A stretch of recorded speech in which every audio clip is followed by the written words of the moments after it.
সূরা লুকমান। রহমান রহিম আল্লাহ তাআলার নামে। আলিফ লাম মিম, এগুলো হচ্ছে একটি জ্ঞান গর্ভ কিতাবের আয়াত। নেককার মানুষদের জন্য এ হচ্ছে হিদায়াত ও রহমত। যারা নামাজ প্রতিষ্ঠা করে, যাকাত আদায় করে, সর্বোপরি যারা শেষ বিচার দিনের উপর নিশ্চিত বিশ্বাস রাখে, এই লোকগুলোই তাদের মালিকের পক্ষ থেকে যথার্থ হিদায়াতের উপর রয়েছে। মূলত এরাই হচ্ছে সফল কাম।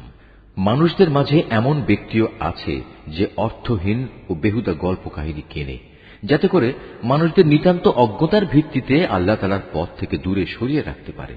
সে এ নিয়ে হাসির বিদ্রূপ করে। তাদের জন্য অপমানকর শাস্তির ব্যবস্থা রয়েছে। যখন তার সামনে আমার আয়াতসমূহ তেলাওয়াত করা হয়, তখন সে দম্ভ ভরে মুখ ফিরিয়ে নেয়, যেন সে কখনো তা শুনতেই পায়নি, আর কান দুটি যেন বধির। তাকে তুমি কঠোর আযাবের সুসংবাদ দাও। নিঃসন্দেহে যারা আল্লাহ তাআলার উপর ঈমান এনেছে এবং নেক আমল করেছে, তাদের জন্য রয়েছে নিয়ামতের সমাহার, জান্নাতসমূহ। সেখানে তারা চিরকাল অবস্থান করবে। আল্লাহ তাআলার প্রতিশ্রুতি অতীব সত্য।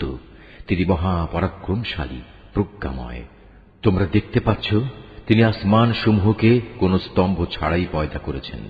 তিনি জমিনে পাহাড় সমূহ স্থাপন করে রেখেছেন, যাতে করে তা তোমাদের দিয়ে কখনো একদিকে ঢলে না পড়ে। আবার তাতে প্রত্যেক প্রকারের বিচরণশীল জন্তু তিনি ছড়িয়ে দিয়েছেন। হ্যাঁ, আমি আকাশ থেকে পানি বর্ষণ করেছি, অতঃপর সে পানি দিয়ে সেখানে আমি সুন্দর সুন্দর জিনিসপত্র উৎপাদন করিয়েছি। এ হচ্ছে আল্লাহ তাআলার সৃষ্টি। অতঃপর তোমরা আমাকে দেখাও তো, আল্লাহকে বাদ দিয়ে তারা তোমাদের উপাস্য দেবতার কি সৃষ্টি করেছে? আসলেই জালেমরা সুস্পষ্ট গুমরাহিতে নিমজ্জিত রয়েছে। আমি লোকমানকে জ্ঞান দান করেছিলাম যে তুমি আল্লাহ তাআলার নিয়ামতের শুকর আদায় করো। কেননা যে ব্যক্তি আল্লাহ তাআলার শুকর আদায় করে, সে তো তা করে তার নিজের ভালোর জন্যই। আর যদি কেউ অকৃতজ্ঞতাজনক আচরণ করে, তার জানা উচিত আল্লাহ তাআলা কারোই মুখাপেক্ষী নন। তিনি যাবতীয় প্রশংসার অধিকারী। হে নবী, স্মরণ করো যখন লোকমান তার ছেলেকে নসিহত করতে গিয়ে বলল, হে বৎস, আল্লাহ তাআলার সাথে শিরক করো না, কেননা শিরক হচ্ছে সবচাইতে বড় জুলুম। আমি মানুষকে তাদের পিতামাতার ব্যাপারে নির্দেশ দিয়েছি যেন তারা তাদের সাথে ভালো ব্যবহার করে, কেননা তার মা কষ্টের পর কষ্ট সহ্য করে তাকে গর্ভে ধারণ করেছে এবং 2 বছর পর সে বুকের দুধ খাওয়া ছেড়েছে। তুমি তোমার নিজের সৃষ্টির জন্য আমার শুকর আদায় করো এবং তোমার লালন পালনের জন্য পিতামাতার কৃতজ্ঞতা আদায় করো। অবশ্য তোমাদের সবাইকে আমার কাছেই ফিরে আসতে হবে। যদি তারা উভয়ে তোমাকে এ বিষয়ের উপর পীড়াপিড়ি করে যে তুমি আমার সাথে শিরক করবে, যে ব্যাপারে তোমার কোনো জ্ঞানই নেই, তাহলে তুমি তাদের দুজনের কারোই কথা মানবে না। তবে দুনিয়ার জীবনে তুমি অবশ্যই তাদের সাথে ভালো ব্যবহার করবে।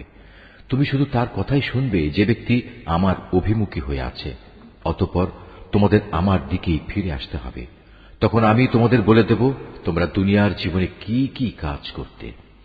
লোকমান আরো বলল, হে বৎস, যদি তোমার কোনো আমল সরিষার দানা পরিমাণ ছোট হয় এবং তা যদি কোনো শিলাখণ্ডের ভেতর কিংবা আসমান সমূহেও লুকিয়ে থাকে, অথবা যদি তা থাকে জমিনের ভিতরে, তাও আল্লাহ তাআলা সামনে এনে হাজির করবেন।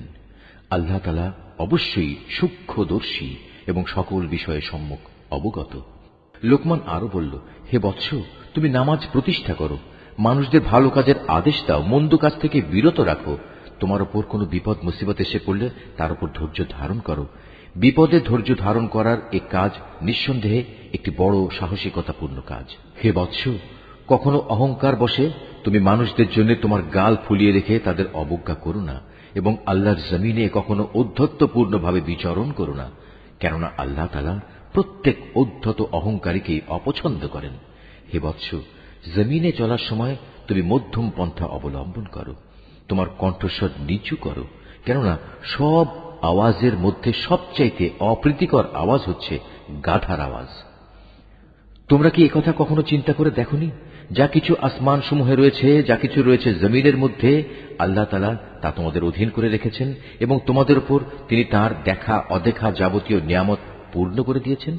কিন্তু এ সত্ত্বেও মানুষের মাঝে কিছু এমন আছে যারা আল্লাহ তাআলা সম্পর্কে অর্থহীন তর্ক করে। তাদের কাছে না আছে তর্ক করার মতো কোনো জ্ঞান, না আছে কোনো দীপ্তিমান গ্রন্থ। আর যখন তাদের বলা হয় আল্লাহ তাআলা যা কিছু নাজিল করেছেন তোমরা তার অনুসরণ করো। তখন তারা বলে, আমরা কেবল সে বস্তুরই অনুসরণ করব যার উপর আমরা আমাদের বাপ দাদাদের পেয়েছি। কিন্তু শয়তান যদি তাদের বাপ দাদাদের জাহান্নামের আযাবের দিকে ডাকতে থাকে, তাহলেও কি এরা তাদের অনুসরণ করবে? যদি কোনো ব্যক্তি সৎ কর্মশীল হয়ে আল্লাহ তাআলার কাজে নিজেকে সম্পূর্ণ সঁপে দেয়, তাহলে সে যেন মনে করে এর দ্বারা একটা মজবুত হাতল ধরেছে। কেননা যাবতীয় কাজকর্মের চূড়ান্ত পরিণাম আল্লাহ তাআলার কাছে। যদি কেউ কুফরি করে, তবে তার কুফরি যেন হে নবী তোমাকে দুশ্চিন্তাগ্রস্ত না করে, কারণ তাদের তো আমার কাছেই ফিরে আসতে হবে। অতঃপর আমি তাদের বলে দেব দুনিয়ায় তারা কি আমল করে এসেছে। অবশ্যই আল্লাহ তাআলা মানুষের অন্তরে যা কিছু লুকায়িত আছে সে ব্যাপারে সম্যক অবগত রয়েছেন। আমি তাদের স্বল্প সময়ের জন্য কিছু জীবনোপকরণ দিয়ে রাখব, অতঃপর আমি তাদের কঠিন আযাবের দিকে টেনে নিয়ে যাব। তুমি যদি তাদের জিজ্ঞেস করো আসমান সমূহ ও জমিন কে পয়দা করেছে, তারা অবশ্যই বলবে, হ্যাঁ, আল্লাহ তাআলাই সৃষ্টি করেছেন। তুমি বলো, সমস্ত প্রশংসা আল্লাহ তাআলার জন্য। কিন্তু তাদের অধিকাংশ মানুষই বোঝে না। আকাশমালা ও পৃথিবীতে যা কিছু আছে তা সবই আল্লাহ তাআলার জন্য। অবশ্যই আল্লাহ তাআলা সব ধরনের অভাব মুক্ত এবং তিনি সমস্ত প্রশংসার মালিক। জমিনের সমস্ত গাছ যদি কলম হয় এবং মহাসমুদ্রগুলোর সাথে যদি আরো 7 সমুদ্র যুক্ত হয়ে তা কালি হয়, তবুও আল্লাহ তাআলার গুণাবলী সম্পর্কিত কথাগুলো লিখে শেষ করা যাবে না। নিশ্চয়ই আল্লাহ তাআলা পরাক্রমশালী ও প্রজ্ঞাময়। হে মানুষ, তোমাদের সৃষ্টি করা, তোমাদের সবাইকে পুনরুত্থিত করা মূলত আল্লাহ তাআলার কাছে একজন মানুষের সৃষ্টি ও তার পুনরুত্থানের মতোই। নিঃসন্দেহে আল্লাহ তাআলা সব কিছু শোনেন এবং দেখেন। তুমি কি চিন্তা করে দেখোনি আল্লাহ তাআলা কিভাবে রাতকে দিনের ভেতর প্রবেশ করান, আবার দিনকে রাতের ভেতর প্রবেশ করান? কিভাবে তিনি সূর্য ও চন্দ্রকে তাঁর হুকুমের অধীন করে রাখেন? প্রত্যেক গ্রহ উপগ্রহ আপন কক্ষপথে এক সুনির্দিষ্ট সময় পর্যন্ত আবর্তন করতে থাকবে। নিশ্চয়ই তোমরা যা কিছু করো আল্লাহ তাআলা সে সম্পর্কে সম্যক অবগত রয়েছেন। এটাই চূড়ান্ত। যেহেতু আল্লাহ তাআলা হচ্ছেন সত্য, তাই তাকে ছাড়া এরা অন্য যা কিছুকেই ডাকুক না কেন তা বাতিল। মহান আল্লাহ তাআলা, তিনি সুউচ্চ ও অতি মহান। তুমি কি এটা লক্ষ্য করনি উত্তাল সাগরে একমাত্র আল্লাহ তাআলার অনুগ্রহেই জলযান ভেসে চলেছে, যাতে করে তিনি এর মাধ্যমে তোমাদের তাঁর সৃষ্টি বৈচিত্র্যের নিদর্শনসমূহ দেখাতে পারেন? অবশ্যই প্রতিটি ধৈর্যশীল ও কৃতজ্ঞ ব্যক্তির জন্য এতে অনেক নিদর্শন রয়েছে। যখন সমুদ্রের তরঙ্গমালা চাঁদোয়ার মতো হয়ে তাদের আচ্ছাদিত করে ফেলে, তখন তারা আল্লাহ তাআলাকে ডাকে, দিন একনিষ্ঠভাবে তাঁর জন্যই নিবেদন করে। অতঃপর যখন আমি তাদের উদ্ধার করি, তখন তাদের কিছু লোক বিশ্বাস অবিশ্বাসের মাঝামাঝি অবস্থান করে। অবশ্য যখন স্থলভাগে পৌঁছে দেই, তখন বিশ্বাসঘাতক ও অকৃতজ্ঞ ছাড়া কেউই আমার নিদর্শনসমূহ অস্বীকার করে না। হে মানুষ, তোমরা তোমাদের মালিককে ভয় করো এবং এমন একটি দিনকে ভয় করো যেদিন কোনো পিতা তার সন্তানের পক্ষ থেকে বিনিময় আদায় করবে না, না কোনো সন্তান তার পিতার পক্ষ থেকে বিনিময় আদায় করতে পারবে। অবশ্যই আল্লাহ তাআলার ওয়াদা সত্য। সুতরাং হে মানুষ, এ পার্থিব জীবন যেন তোমাদের কোন রকম প্রতারিত করতে না পারে এবং প্রতারক শয়তানও যেন কখনো তোমাদের আল্লাহ তাআলা সম্পর্কে কোনো ধোঁকা দিতে না পারে। অবশ্যই আল্লাহ তাআলার কাছে কিয়ামতের সময় জ্ঞান আছে। তিনি বৃষ্টি বর্ষণ করেন। তিনিই জানেন যা মায়ের শুক্রকীটের মাঝে মজুদ রয়েছে।